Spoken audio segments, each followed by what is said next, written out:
বাটিটা চাটা থেকে ভেঙে খেইলে। ও মা, চিল্লাছিস কেন? তুমি যে বললে বাটিটা ভেঙে খেতে যাচ্ছে, আমার দাঁতে লাগছে। কি পাগল ছেলে রে, জীবনটা জ্বালিয়ে পুড়ে শেষ করে দিল। এই ছাগলটাকে চুরি লাগে যা। ঠিক আছে আব্বা। আব্বা পুলিশে আজকে তোকে ভালোভাবে চয়েটে।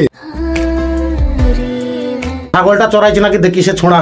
আরে এই মার বাচ্চা, ছাগলটাকে এইভাবে চড়াচ্ছে কেন? তুমি তো চয়েটে বললা। তোকে চড়াইতে বলছি, মাঠে লেজে ঘাস খাইতে বলছি, আর চড়াইছে আবার। বেরে বাড়ি থেকে তো যাবনি, তার উল্টো করিস। বেরে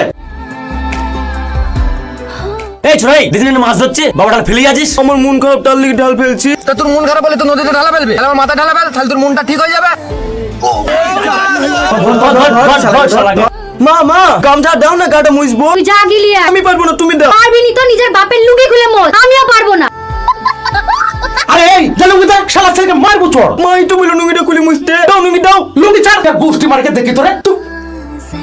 বলছিলাম আমাদের বাবু বিয়ে দিয়ে একটা বউ বাড়িতে নিয়ে আসলে ঠিক হয়ে যেতে পারে। এতদিনে তুমি একটা কথার কথা বলিছো। আজই বিকাল বেলায় যাবো, একটা মেয়ে আছে ওই পাড়ায়। ভালো একটা দিন দেখি মেয়ের বিয়েটা দিয়ে দাও। কিসের বিয়ে? আপনার ওই পাগল উল্টো ছেলের সঙ্গে আমার মেয়ের বিয়ে দেবো না। এসে যখন পরিচান আর একটা বিস্কুট খান দিয়ে হাঁটেন। ও মা, তাহলে আমার বিয়ে কি হবে না? তুই ওর একটু ছেলে বলি, ওরা তোর সাথে ওদের মেয়ের বিয়ে দেবো না বলছে। তাহলে কি করবো? কি আর করবি? যদি পারিস মেয়ের হাত ধরলি পালা। তোমার মেয়ে গেলে বলাইলু, তাড়াতাড়ি চলো চলো চলো চলো।